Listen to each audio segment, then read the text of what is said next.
Olá pessoal, bem-vindos todos a mais uma aula, tá?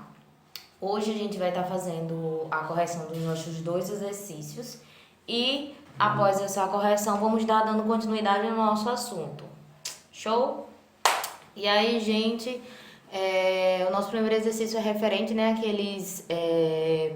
àqueles exames que a gente viu que eles podem aí estar diagnosticando, estar aí mostrando alguma alteração, alguma arritmia, alguma doença congênita, tá? Tudo isso relacionado ao nosso coração, ok? E aí nós vamos para a primeira pergunta, tá? A primeira pergunta é o seguinte: por que o médico ele vai encaminhar um paciente para realizar esse teste de esforço? Gente, o teste de esforço ele serve para avaliar a função cardiorrespiratória, tá certo? E o comportamento desse sistema cardiorrespiratório durante um esforço físico gradual e crescente, né? Por quê? Como é que é feito esse exame? A gente sabe, só relembrando aqui para vocês, que esse teste de esforço também ele pode ser conhecido como exame da esteira, né? Teste da esteira ou teste ergonômetro, tá? E esse teste, ele serve exatamente para uma pessoa ficar numa esteira, serem colocados eletrodos nela, para esses eletrodos estarem avaliando toda a atividade cardíaca, tá bom? E aí, pessoal, o que acontece? Essas pessoas que passam por esse exame, né? O que o médico vai avaliar quando passa esse exame para ela? Quando encaminha ela para esse exame? Ele quer avaliar como é que está a condição do coração dela. Se ela fez uma cirurgia cardíaca, como é que esse coração está reagindo? Se a pessoa teve um infarto, né? Se teve alguma isquemia, se está apresentando alguma isquemia. Tudo isso o médico vai estar avaliando tanto pelo eletrocardiograma, né? Frequência cardíaca, frequência respiratória, a PA, tanto isso quanto... Como é que se fala? Que eu acabei de esquecer. Tanto isso quanto... Menina, vai sair. Calma que vai. Ele vai estar avaliando tanto isso quanto os sinais e sintomas quando a pessoa tiver, lembrei, quando a pessoa estiver fazendo o esforço, né? Como o esforço ele é gradual, ele vai chegar até o limite do paciente. E aí o médico vai estar avaliando se o paciente está em boas condições físicas. Lembrando também que esse exame ele também é feito para atletas, né? Eu sei que não tem muito a ver com o nosso assunto de cardiologia, mas é importante a gente saber também que esse exame é feito também para atletas, para estar vendo as condições, né, cardiorrespiratórias desse atleta. E, como eu já disse para vocês, se o paciente tiver tido uma parada cardíaca, se tiver apresentando alguns sintomas, tudo isso a gente vai ver no resultado desse exame, tá, gente? Questão de número 2, que eu não consigo ler aqui porque está de cabeça para baixo. Ao contrário, quer dizer. Vou ler aqui no computador. O exame ergonômetro, tá? Ele pode... O exame ergonômetro, ele pode ser feito por qualquer pessoa? Se não, quais as restrições para esse exame? Gente, quando a gente fala de esforço físico, né? A gente sabe que tem algumas pessoas que têm algumas limitações que não podem estar fazendo todo esse esforço físico, né? Mesmo que seja gradual e mesmo que seja no limite da pessoa. Existem pessoas que não podem fazer esse exame, como por exemplo, ele não é recomendado para paciente com embolia pulmonar, né? Enfermidade aguda, febril ou grave, limitações físicas ou psicológicas, tá certo? Intoxicação medicamentosa ou com distúrbios eletrolíticos e metabólicos não corrigidos, tá? Essas pessoas, elas não podem fazer...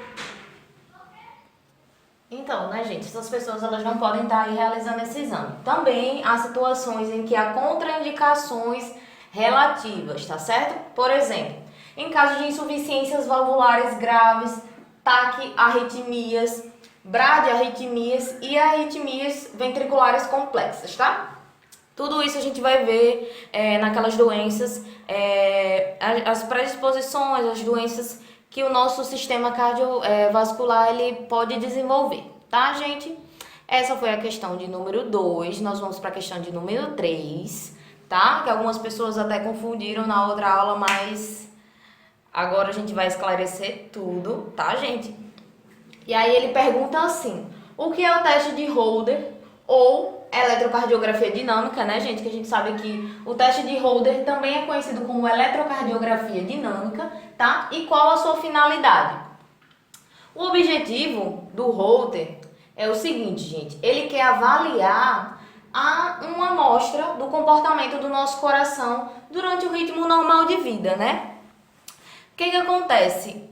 São colocados na pessoa eletrodos, né? Deixa eu ver, eu já mostrei isso no slide anterior, mas não custa nada, né? Deixa eu ver, não, esse daqui não. Ah, eu fechei não. Tá aqui. Teste de Holter é o seguinte. Acho que já passei. Oi, gente, cadê? É bem no comecinho. Tá aqui. Achei. Olha, gente. É assim que o teste de Holter funciona, tá? São colocados até 10 eletrodos, tá certo? Em pontos estratégicos, obviamente, né? E aí, gente, esses eletrodos, eles são ligados a vários fiozinhos aqui para esse aparelhinho aqui. E esse aparelhinho aí, ele vai estar todos os dias, né? Vai estar colado com você, esses eletrodos também, não vai atrapalhar nada. O que vai acontecer? Por esse aparelhinho, ele vai conseguir gravar toda a atividade elétrica do nosso coração. Se o coração está batendo no ritmo normal, se ele não está batendo, se ele está batendo mais devagar, se ele está batendo mais rápido, tudo isso, o teste de Holter, ele vai estar aí avaliando, tá? Importante a gente lembrar, ele é uma avaliação diária, tá? Essa avaliação diária, ela é uma avaliação também, como é que eu posso dizer?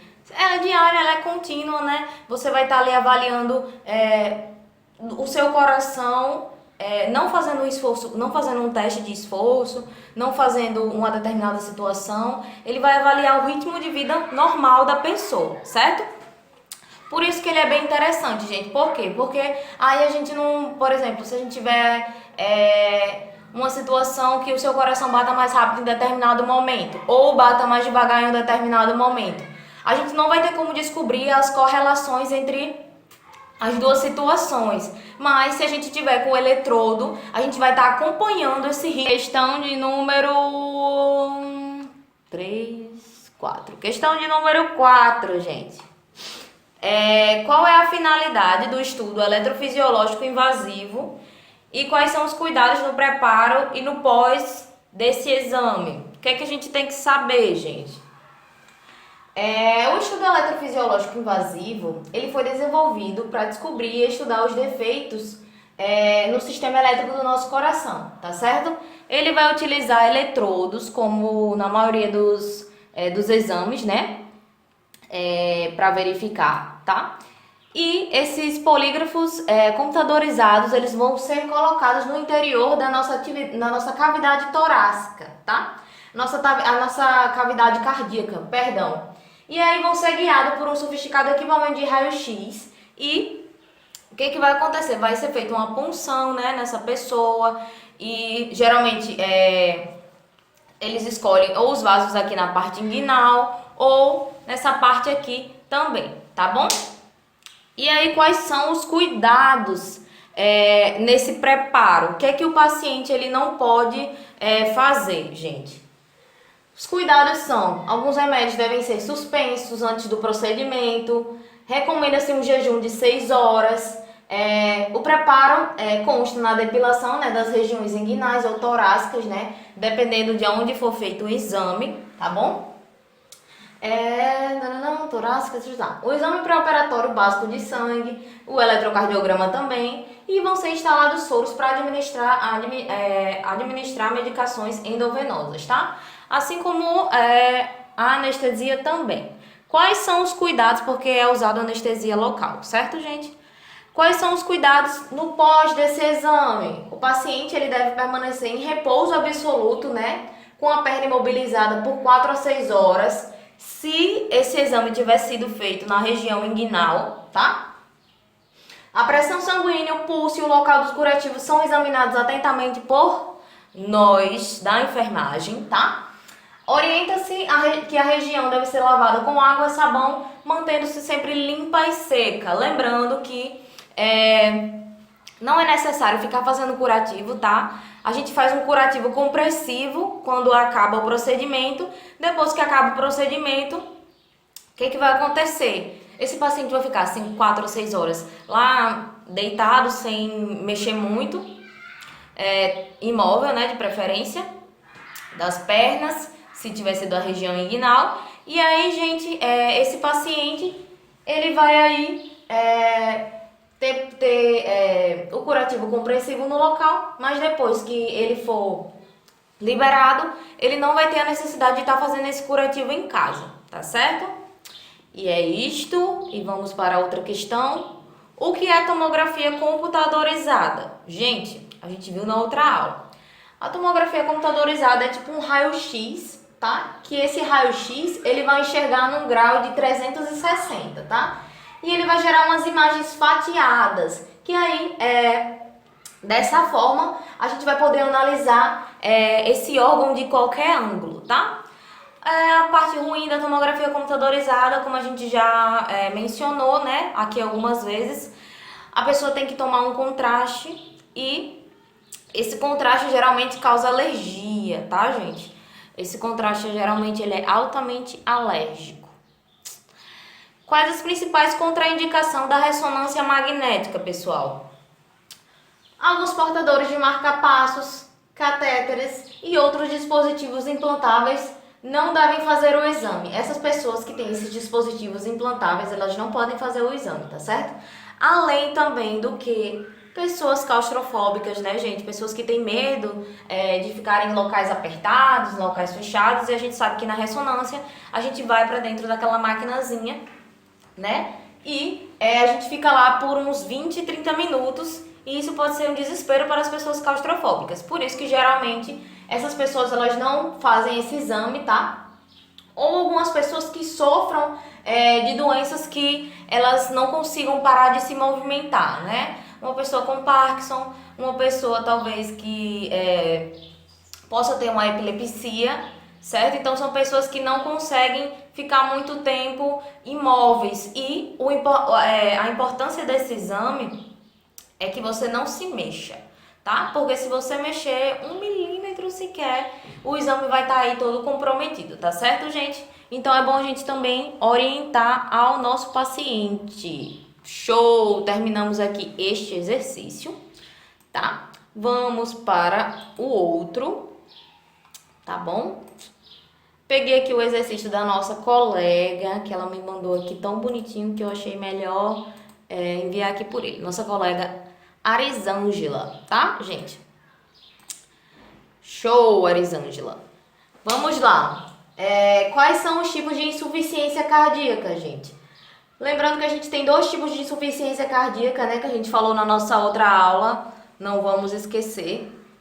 Nós temos a insuficiência cardíaca sistólica, né, gente? Quando a gente lembra de sístole, a gente lembra de contração. Então, se é uma insuficiência cardíaca sistólica, então esse coração está com problema para o quê? Para bombear esse sangue, né, gente? Para contrair.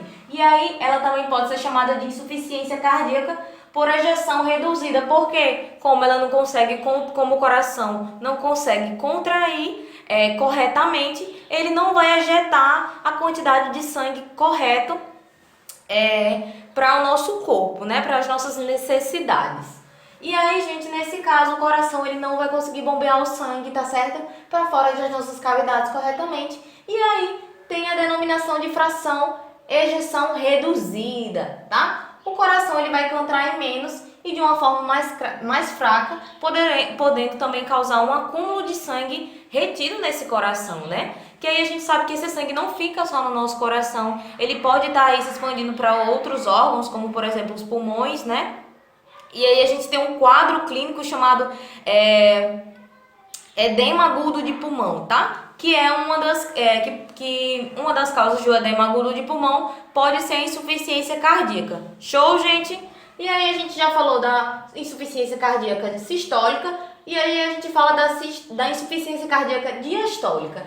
Diástole, relaxamento. O relaxamento faz o quê? Faz com que o sangue entre nos ventrículos, né, gente? E aí quando esse sangue ele não consegue entrar corretamente nos ventrículos, o que vai acontecer? Insuficiência cardíaca por fração de ejeção preservada. E aí vai ocorrer que o coração ele não vai se encher de sangue com facilidade, né? Como a gente vê que uma das primeiras fases do ciclo cardíaco é justamente essa passagem de forma passiva, né, para os ventrículos, e isso não vai acontecer, gente, porque o músculo ele vai estar mais rígido, tá? Essa rigidez vai fazer com que o coração ele não consiga relaxar após a sístole, né, a contração, e aí o coração ele não consegue se encher de sangue de uma forma adequada. Por isso que a gente diz ejeção preservada, né? E aí, gente, ao contrário da diastólica, o coração ele não relaxa para se encher de sangue, né, adequadamente. Por isso, ejeção preservada. Show? Então são esses dois tipos de insuficiência cardíaca, tá? Nós temos a insuficiência cardíaca sistólica e a diastólica. A sistólica, quando ele não consegue contrair corretamente e ele não bombeia, não ejeta o sangue para as outras cavidades. E nós temos a diastólica, que é quando ele não consegue relaxar e não consegue, se encher de sangue, né? Ele não consegue encher de sangue com facilidade e os músculos vão ficando mais rígidos e isso vai causando, né? E isso vai causando uma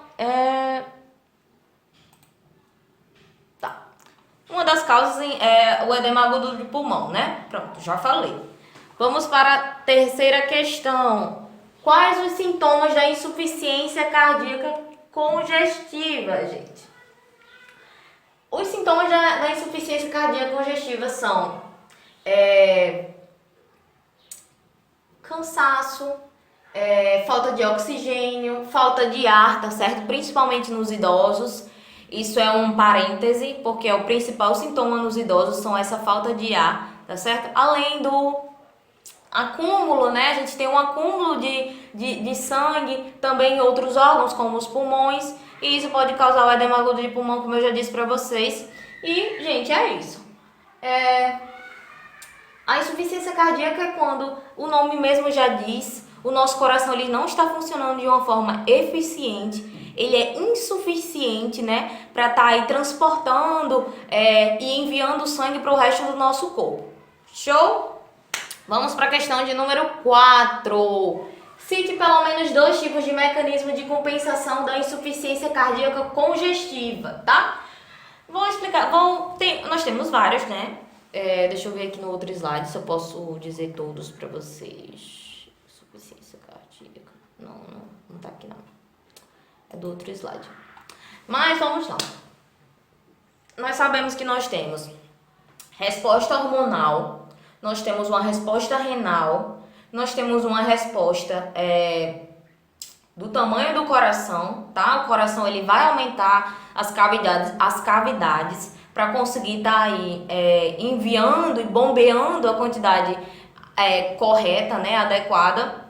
E aí ele vai passar por uns processos, como por exemplo a hormonal. O hormônio ele vai fazer o seguinte: a gente sabe que nós temos 2 hormônios que eles funcionam justamente para quando a gente está em situações de perigo, para quando o sangue tem que ser bombeado mais rápido e com mais força, né? Então a gente tem 2 hormônios, a epinefrina e a norepinefrina, que vocês geralmente conhecem como adrenalina e noradrenalina.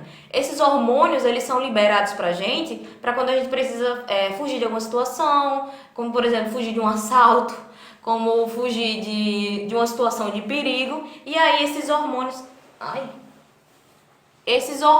eles vão fazer o quê? Eles vão fazer com que o coração, enviar uma mensagem para o coração para ele bombear mais sangue e de uma forma com mais volume. Por quê? Porque nós estamos precisando repor essa insuficiência que está acontecendo no nosso coração. Só que, gente, pensem comigo, quando a gente está com o coração que já não está batendo corretamente e a gente estimula ele a bater mais e com mais força, o que é que pode acontecer? Nós podemos estar aí piorando esses sintomas de insuficiência cardíaca, né?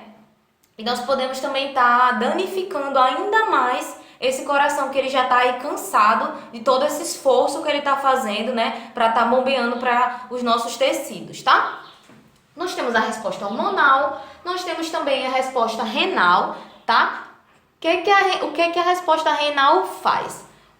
Pensa o seguinte, se nós temos um copo com água e aí a gente vai colocando uma colher de sal, vai colocando outra, esse volume de sangue, ele não vai aumentar, esse volume nesse copo, ele não vai aumentar? Vai. Então é exatamente isso que o nosso sistema renal ele pensa. Ele vai pensar assim, poxa, se eu reter aqui um pouquinho de água e reter também um pouquinho de sódio, o que que vai acontecer?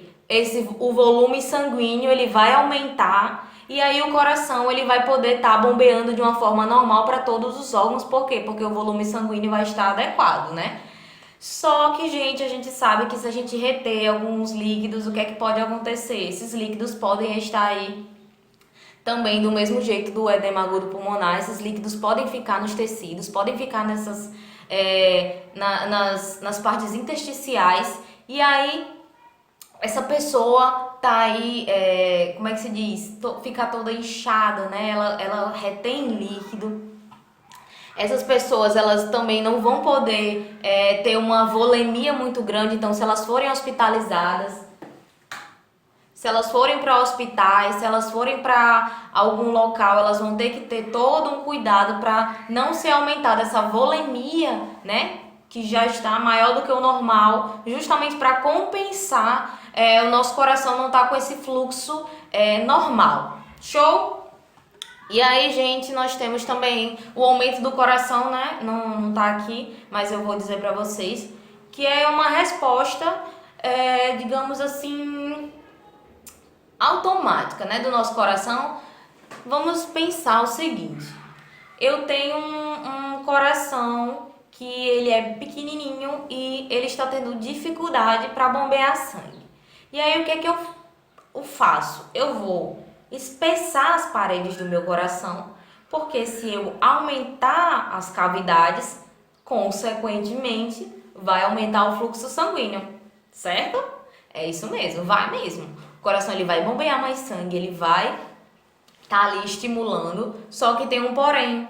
Quando a gente aumenta essas cavidades, quando a gente deixa as cavidades mais espessas, o que vai acontecer com o nosso coração? Ele vai ficar rígido, ele não vai ficar um coração que vai conseguir fazer aquela contratibilidade correta. Então aí nós vamos ter outro problema atrás, né? Que é o nosso coração rígido, com as paredes espessas, e aí a gente não vai estar conseguindo contrair corretamente, piorando ainda os sintomas da insuficiência cardíaca, né? A gente sabe que o nosso corpo ele é perfeito, todos os nossos sistemas eles são perfeitos. Só que às vezes quando a gente tenta alguns mecanismos de compensação, essa compensação às vezes não vale a pena, né, gente? Então é isto. E aí, gente, o que é EAP, que eu já disse aqui, mas estou perguntando de novo. EAP, edema agudo pulmonar. O que é, né? Quais são seus sintomas e qual a função da enfermagem diante desses pacientes, tá? O edema agudo pulmonar ele é geralmente causado por uma doença cardíaca, certo, gente? Então, pode incluir outras causas, como pneumonia, exposição a algumas toxinas, certo? Mas uma das principais causas é a insuficiência cardíaca, tá? São doenças cardíacas. E aí, gente, quais são os sintomas dessa pessoa? Fadiga, dor no peito, né? Aquele cansaço, falta de ar principalmente à noite, quando os pacientes vão dormir, tá? Por quê? Porque quando a gente se deita, a gente vai estar aí espalhando esse sangue pelos nossos alvéolos e aí não vai existir troca gasosa e a pessoa vai ficar sem ar mesmo, né? Vai acontecer, é como se a gente tentasse respirar debaixo d'água, tá? É a mesma coisa. Por quê? Porque nós vamos estar se afogando, né? praticamente afogando por dentro, porque os nossos alvéolos se enchendo d'água ou se enchendo de sangue, né, ou qualquer líquido intersticial, porque acontece a retenção de líquido também. Isso pode estar causando o edema agudo pulmonar, e esse edema ele causa sintomas muito ruins, gente. E aí, qual é o nosso papel da enfermagem? Nosso papel é estar ali acolhendo esse paciente, estar ali proporcionando um conforto, principalmente um conforto respiratório, tá? Tá proporcionando uma oxigenoterapia, remédios para aliviar a dor, tá certo? E, gente, posição também. Um aluno falou da outra aula, eu achei importante falar também. O posicionamento, a gente está sempre verificando o posicionamento do paciente para saber se ele está confortável, se ele está conseguindo respirar de uma forma adequada, tá certo? E é isso, tá? Apoio psicológico também, porque a gente sabe que a gente da enfermagem, a gente não é só técnico, a gente não é só enfermeiro, a gente também é psicólogo, é assistente social, é ouvido, nós somos tudo, tá? E aí sempre tá oferecendo, né, aquela ajuda, olha, eu estou aqui para proporcionar o seu conforto, em que eu posso lhe ajudar, em que eu posso estar contribuindo aqui para sua melhora, tá? Sempre tá dialogando com o paciente, nunca ter medo de tocar nele, nunca ter medo de conversar com ele e de explicar a real situação, o que tá acontecendo, tá? Importante a gente sempre tá também junto com a família, né? Pra gente tá orientando tanto a família quanto o paciente, explicando a situação, o quadro clínico dele. Show, pessoal? E aí, nós terminamos a nossa atividade, tá? Show! E aí, olha, gente, coisa mais linda, minha gatinha. Ô, mãe coruja. E aí, vamos terminar o nosso assunto. A gente terminou em ressonância magnética, foi? Peraí. Não, nós terminamos em radioscopia, gente. Lembrei. Show! Ó, como funciona. Fluoroscopia ou radioscopia, tá certo? O que consiste na radioscopia, gente? Ele é um exame muito show. Por quê?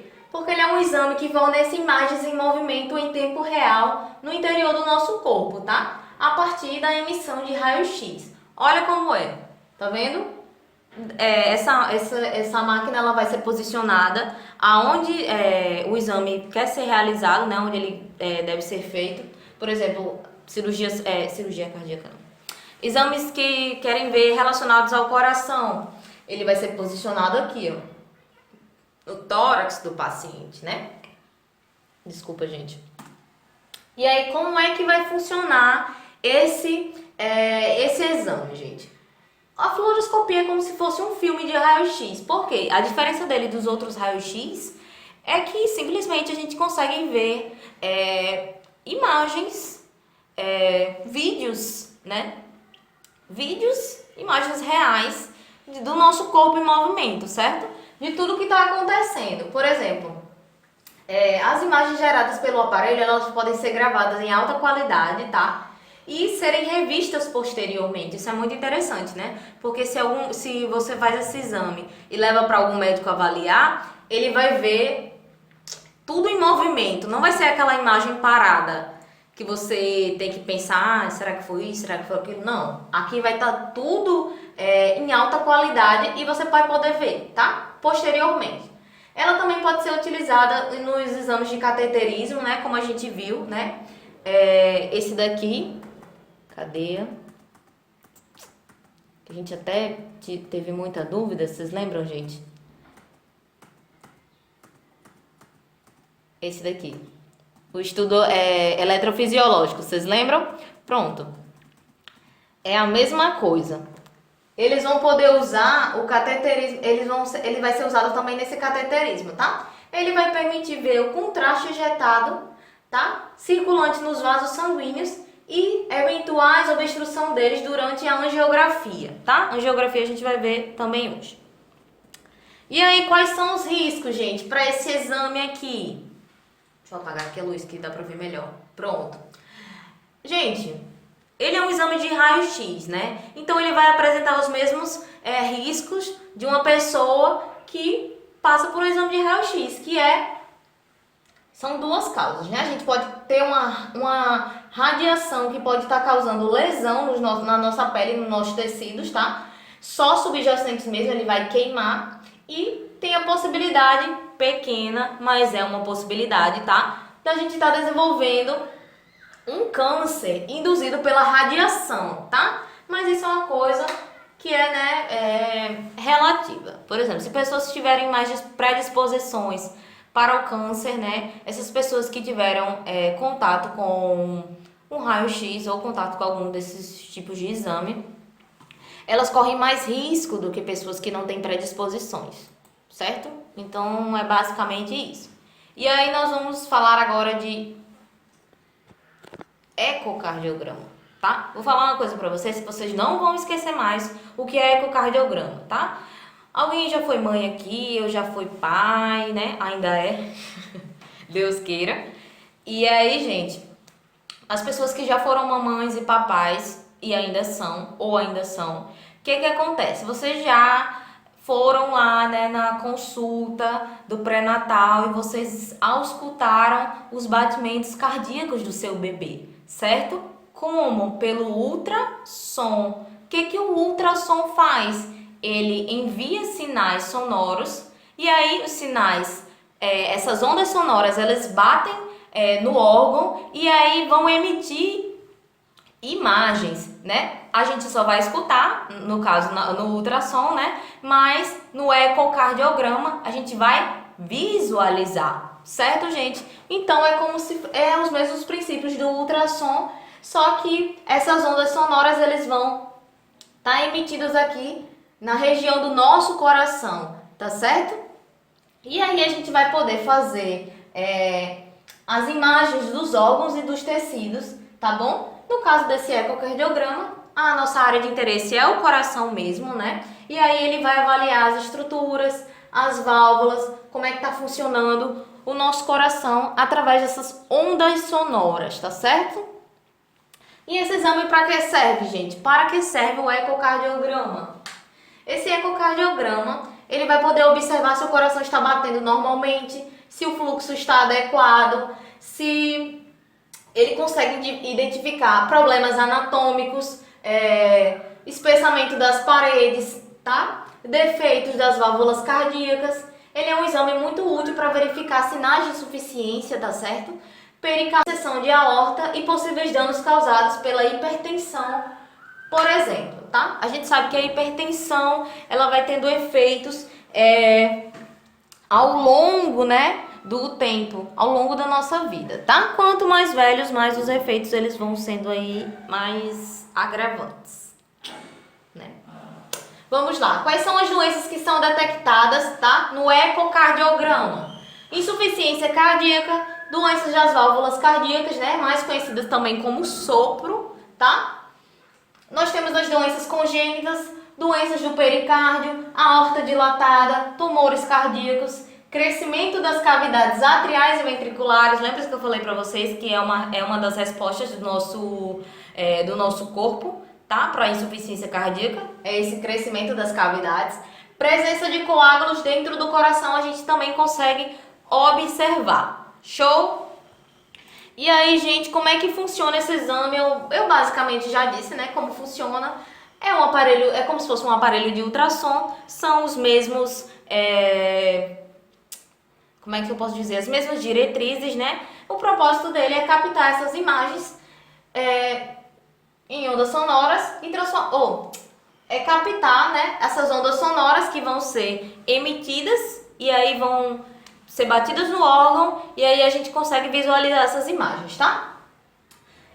Para realizar o ecocardiograma é necessário, é importante a gente lembrar disso, porque são orientações que somos nós também que orientamos, tá? Não utilizar joias ou roupa em cima da cintura, tá certo? É necessário fornecer ao paciente uma roupa cirúrgica, né? Para o paciente ficar confortável, não ficar aquela coisa, como é que eu posso dizer? Deixar o paciente constrangido, né? Principalmente as mulheres, né? Porque os homens, tudo bem que os homens ficam sem camisa o tempo todo, mas as mulheres não ficam com os seios expostos. E isso pode causar algum tipo de constrangimento, certo? Então a gente tem que sempre tá se colocando no lugar do outro e tá sempre se colocando no lugar do paciente e ver qual é a posição, qual é a forma mais confortável para ele, certo? E aí, gente, o paciente já posicionado, né? Tanto pode ser de barriga para cima, como pode ser ele de ladinho também, como a gente viu na outra imagem. O médico especializado vai deslizar aquele gel, né, sobre o peito do paciente para estar aí visualizando todas as partes do nosso coração. Show? E aí é desse mesmo jeitinho, ó. Ó aqui o aparelhinho, deixa eu apagar aqui a luz. Ó aqui o aparelhinho, tá? Na região aqui do nosso coração. E tá aqui a nossa médica verificando as cavidades do nosso coração, tá certo? Através do nosso ecocardiograma. E aí, gente, nós temos a angiografia coronariana ou cateterismo, como a gente já viu aqui, certo? Vocês conseguem observar, deixa eu mostrar aqui, na imagem, olha, tudo isso é feito através do contraste, tá certo? O contraste vai fazer este trabalho aqui de estar aí evidenciando as nossas artérias e as nossas veias, tá? E aí, gente, a angiografia é essa visualização mesmo, tá? Por meio dela, a gente vai ver a anatomia dos nossos vasos sanguíneos, tá? E após a introdução intravascular do nosso contraste, tá? Por isso que a gente precisa do contraste. Por quê? Porque vai evidenciar ainda mais os nossos vasos sanguíneos. Show? Para que serve esse exame, gente? Gente, esse exame vai avaliar as nossas artérias coronarianas, né? Que a gente sabe que as artérias coronarianas têm um papel fundamental pro nosso coração, né? Vocês lembram? Sim, isso mesmo. Elas irrigam o nosso coração, elas estão aí nutrindo todo o nosso miocárdio, né, gente? E aí ele vai verificar também se essas veias estão, se esses vasos estão entupidos ou não, vai desobstruir artérias e válvulas, tá certo? Devido ao acúmulo de placas de gordura, verificar se existem lesões nas válvulas do músculo cardíaco, verificar a existência de alterações na anatomia do nosso coração, que outros exames podem não confirmar, mas esse consegue confirmar, tá certo? Mostrar também em detalhes caso exista alguma malformação congênita em recém-nascidos e em crianças. Certo? E aí, gente, como é que é feito esse exame, né? Como é que essa angiografia ela é realizada? É realizado uma administração de contraste, tá certo? Por meio de um catéter fino no vaso e ele vai ser examinado, tá? É feita uma anestesia local, tá? Como eu expliquei para vocês antes. E em seguida a agulha é inserida, tá? É um cabo longo flexível e aí o que vai acontecer? A agulha vai ser removida e o catéter vai então ser colocado sobre o cabo no vaso sanguíneo e esse catéter vai ser conduzido até o vaso que a gente vai observar e aí então vai ser administrado o nosso contraste justamente para a gente evidenciar esse vaso que a gente está procurando, tá? E aí, gente, olha como funciona. Olha que legal, tá? Como é que pode acontecer? Pode acontecer desse catéter ser introduzido aqui, tá? Na região inguinal, tá? Ele também pode ter um local alternativo, tá? Aqui como a braquial, tá? E aí pode ser aqui também, por isso que eu disse que tanto pode ser nessa parte torácica, quanto pode ser na inguinal aqui. Pode haver nas extremidades, mas geralmente sempre acontece aqui na inguinal, tá certo? Só se a pessoa tiver algum problema aqui nessa artéria e aí a pessoa não consegue fazer, certo? Próxima pergunta, gente, eu ainda tô no exercício. Esse exercício, eu amo ele, gente. E eu tô vendo que vocês também estão gostando, porque eu vejo que muita gente está fazendo, muitas pessoas corrigem junto comigo e eu acho isso maravilhoso, porque é um sinal que vocês estão aprendendo o assunto, certo? E absorvendo mesmo, tá? Essa era a minha preocupação. Limitações após essa angiografia, gente. O que é que pode acontecer? Durante 40 a 72 horas, depois desse procedimento, o que é que os pacientes eles não podem fazer? Conduzir, tá? Eles não podem estar aí dirigindo ou pilotando moto, tá? Ou carro, tanto faz. Não podem fazer esforços que envolvam diretamente o local da punção, né? Se for no braço ou na perna, não pode fazer esse esforço. Subir escadas também não pode. Se o lugar da punção for na perna, carregar pesos e fazer exercícios físicos. Essa pessoa está proibida de fazer todas essas atividades entre 48 a 72 horas. Ok? Orientar sempre isso quando o paciente estiver saindo de alta. Olha, é isso, isso, isso. Não pode estar fazendo exercício físico, não pode estar subindo escada. Certo, gente? Sempre orientando. E como todos os métodos, né? Que é um método, querendo ou não, ele é um método invasivo, né? A gente vai estar aí adentrando algum vaso sanguíneo, né? Para estar introduzindo esse catéter. O que pode ter as complicações? Hemorragia, né? Se a gente está... como é que eu posso dizer? É um método invasivo. Nós estamos... Menina, não quer sair. Enfim, vamos lá. Nós temos as hemorragias, tá? Que são uma das complicações, né? Já que a gente vai estar lidando diretamente com o vaso sanguíneo, nós vamos estar pulsionando ele. E aí nós vamos também ter infecções, também é uma das complicações. Por quê?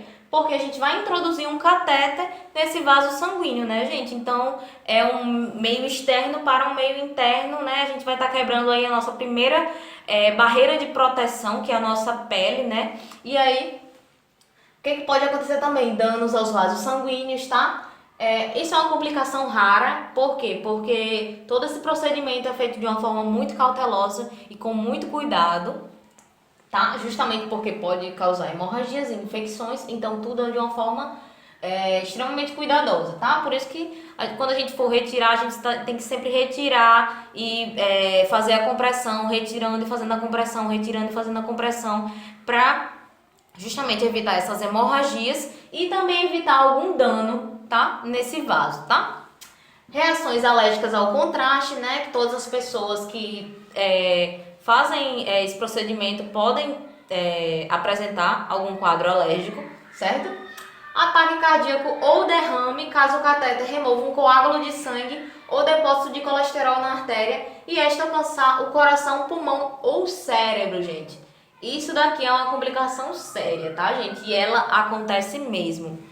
Por exemplo, meu pai, ele fez esse exame, né? Ele fez o cateterismo vesical. E aí, ele fez esse exame para saber como é que estava a isquemia, né? De um vaso, de uma artéria dele. E aí, quando ele fez esse exame, o médico foi lá com o catetezinho verificar o vaso sanguíneo dele, gente. O que aconteceu? Existia um coágulo, tá? Existia uma placa de ateroma com um coágulo. E aí, quando o médico ele fez a introdução em um determinado local, ele levou esse coágulo para fechar outro local, outra artéria, né? E o que foi que aconteceu, gente? O meu pai passou mal na hora, tá? Ele teve uma isquemia na hora. Por quê? Porque houve uma obstrução justamente na realização desse exame. E aí a gente teve que fazer um procedimento de urgência, né, com ele, eu não sei se vocês já ouviram falar, mas esse cateterismo, ele também serve para um exame chamado angioplastia, né? E nessa angioplastia, o que pode acontecer? Geralmente são introduzidos como se fosse uma redinha, um stent. Eu não sei se vocês já ouviram falar. Quando a veia está muito obstruída, digamos que a passagem de sanguínea está essa daqui, né? E aí eles vão pegar esse catéter, tá? E vão fazer isso, ó. Vão botar um balãozinho, como se fosse uma rede, e aí vão fazer isso com a gordura, ó. Eles vão empurrar a gordura para as paredes das artérias e vão fazer com que esse stent, né, essa redinha, segure essas placas de gordura e esse coágulo, e aí o sangue possa passar novamente. E foi isso que aconteceu com meu pai. Ele teve que colocar 2 stents, justamente porque uma parte obstruiu e a outra parte ficou semi-obstruída, e aí ele teve que fazer esse procedimento de urgência, tá certo? Também cateterismo, certo, gente? E aí, gente, eletrocardiograma, amo, lindo de paixão. E eu quero que vocês prestem muita atenção nessa aula, porque toda essa parte de eletrocardiograma, a gente vai estar vendo ritmos cardíacos e arritmias cardíacas, e tudo isso a gente vai precisar do eletrocardiograma, certo? Então, a gente vai ter que interpretar eletrocardiogramas. Então, vamos prestar atenção aqui, tá? Que é o eletrocardiograma, gente? Ele é um exame simples, ele não é invasivo, não vai pulsionar nada, não vai colocar cateter em canto nenhum, tá certo? Ele vai avaliar como é que tá o nosso coração, tá certo? Normalmente, ele é solicitado quando algum paciente chega na emergência, né? Com suspeita de infarto do miocárdio, tá? E suspeita de IAM, tá? E também solicitado em emergência, mas também é solicitado para avaliar como é que tá aí esse coração, tá? Para que serve, gente? Ele fornece uma apresentação gráfica da atividade elétrica do nosso coração, tá? Vocês lembram que eu mostrei para vocês? Vocês lembram, né, gente? Onda P, né? Complexo QRS, né? E onda T, certo? É desse jeito que nós vamos interpretar o nosso eletrocardiograma. E aí, gente, por meio dele a gente vai observar os principais ritmos dos batimentos cardíacos, tá? Se ele tá normal, se ele não tá, se as câmaras do coração elas estão se movimentando como deveriam, tá? Ele é muito útil também para identificar as nossas arritmias, tá bom? Por isso, também é possível a gente observar obstruções do nosso fluxo sanguíneo e avaliar se o paciente está em boas condições para praticar aí exercícios físicos, né? Geralmente, quando você vai para uma academia e você tem mais de 30 anos, o que é que um educador físico vai pedir para você? Ele vai pedir justamente um check-up, né? E no check-up vai estar o eletrocardiograma justamente para ele saber se você está apto ou não para estar aí desenvolvendo essa atividade física, certo? Como é feito esse exame, gente? Olha, deixa eu apagar aqui a luz. Como é que é feito? Geralmente é colocado, tá certo? Esses eletrodos, tá? Eles colocam nos pés, nos pulsos e no tórax da pessoa, tá? E aí, gente, eles vão detectar a atividade elétrica do músculo cardíaco, tá? E eles vão transmitir essas informações para um aparelho chamado eletrocardiógrafo, tá? Tá bom, gente? E aí, gente, não demora, tá certo? É um exame bem rapidinho, geralmente dura uns 10 minutinhos, tá? E aí vale ressaltar que esse exame ele pode apresentar resultados normais, mesmo que uma pessoa tenha doenças cardíacas, tá? Por isso, é necessária uma avaliação ampla de todo o quadro clínico do paciente e tudo isso deve ser levado em conta, tá, gente? Vamos lá, próximo. Vamos lá, vou explicar aqui para vocês isso novamente para fixar. Por quê? Porque na nossa próxima aula a gente vai já estar interpretar esses eletrocardiogramas, então eu preciso que vocês saibam disso daqui para a gente conseguir interpretar juntos, ok? Show! Como é que vai começar aqui, gente? Vou relembrar para vocês que eu já dei na outra aula, mas esse daqui é para fechar o assunto e vocês dizerem assim para mim, professora, entendi mesmo. Pronto.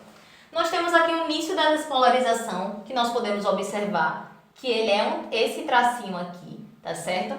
E aí vai começar essa despolarização entre os átomos, iniciando pelo nódulo sinoatrial. Vocês lembram?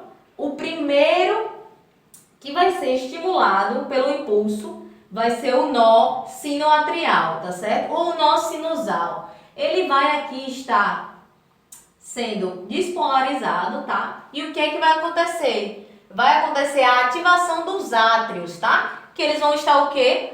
Contraindo, né? Contração é o quê? Sístole. Muito bem. A ativação desses átrios vai gerar a onda chamada onda P. É esse primeiro morrinho aqui, tá certo, gente? É importante a gente saber essa sequência. Onda P, complexo QRS e onda T, tá certo? Vamos descobrir o que cada uma dessas significa o que cada uma dessas significa no nosso coração. Por exemplo, despolarização foi essa retinha aqui. A ativação desses átrios, quer dizer, eles estão contraindo, então nós temos uma onda chamada onda P. Show? Depois dessa onda P, nós temos a despolarização atrial completa, gente, tá? O impulso, ele vai ser finalizado no nó atrioventricular, bem aqui. Vocês lembram que eu falei para vocês que quando o coração, ele começa um impulso nervoso no nó sinusal e depois ele é enviado para o nó sinoatrial, o que é que acontece? O que é que esse nó sinoatrial faz? Ele para. Por isso que se chama despolarização. E aí, gente, ó, é retinho aqui, né? Show! Depois dessa despolarização, o que vai acontecer? Esse nódulo atrioventricular, ele vai fazer com que o complexo QRS faça a contração dos ventrículos e aí vai iniciar a repolarização atrial. Quer dizer, os átrios vão se repolarizar para contraírem de novo. Show? Vocês estão conseguindo entender até aqui? Vou repetir. Despolarização atrial completa, tá? Quando finaliza no átrio ventricular. Depois vai acontecer o quê? O complexo Q, R e S, ele vai fazer com que haja a contração dos ventrículos, tá? E aí vai se iniciar a repolarização atrial, ó. Tá aqui contraindo os ventrículos, gente. Depois dessa contração ventricular, o que vai acontecer? Fim da despolarização dos ventrículos, nesse tracinho aqui, tá? Pronto. Nesse tracinho aqui vai ser o fim da despolarização dos ventrículos. Show? O coração tá aqui normal. O que vai acontecer? A repolarização dos ventrículos, que fica apto para uma nova contração. A gente chama de onda T, ó. Certo? Essa onda T vai fazer com que tudo volte para os átrios e eles contraiam e o ciclo recomece novamente. Certo, gente? O que vai acontecer aqui, ó? Fim da despolarização dos ventrículos, né? Que a gente viu aqui. Repolarização dos ventrículos, que aí eles vão estar aptos para uma nova contração e aí a gente chama de onda T, tá? Quando essa repolarização ventricular, ela é completa, ó, volta pro tracinho de novo, tá? Então, sempre que vocês lembrarem de repolarização, elas, na maioria das vezes, vai ser representada assim. Resultados normais do eletrocardiograma, gente. O coração, ele tem que bater pelo menos geralmente entre 60 a 100 batimentos por minuto, certo? Para o traçado parecer normal. Olha que legal, gente. Onda P, complexo Q, R e S, onda T. Esse é um ritmo normal, essa pessoa está aqui completamente normal. Vocês conseguem observar que esse ritmo aqui, ele é normal, certo? Tem todo o complexo, ó. Onda P, complexo Q, R, S, despolarização, repolarização com a onda T. Show? E aí os resultados anormais. O coração, ele bate muito lentamente, abaixo de 60, né? Que a gente chama de bradicardia. O coração, quando ele bate mais rápido, acima de 100 BPM, taquicardia. E aí, o ritmo cardíaco, ele não é regular e o traçado, ele não parece normal. Vocês conseguem ver normalidade nesse traçado aqui? Cadê a onda P? O que aconteceu com ela? Né? Entendeu? Então, a gente vai ver por que a onda P não apareceu aqui, como se chama esse ritmo cardíaco, tá? Tudo isso na próxima aula. Show? E é isso, gente. Vamos encerrar a aula por aqui. Agradeço muito a participação de todos, tá? E vou passar a atividade para vocês novamente desse restinho de assunto que a gente concluiu. Show? E aí, nossa próxima aula, a gente vai ver as arritmias, os ritmos, muitas coisas. E aí, vamos ver só no nosso sábado. Show, gente? Obrigada a todos, obrigada mesmo por terem participado da nossa aula, tá? E é isso, gente. Bom descanso, boa semana a todos.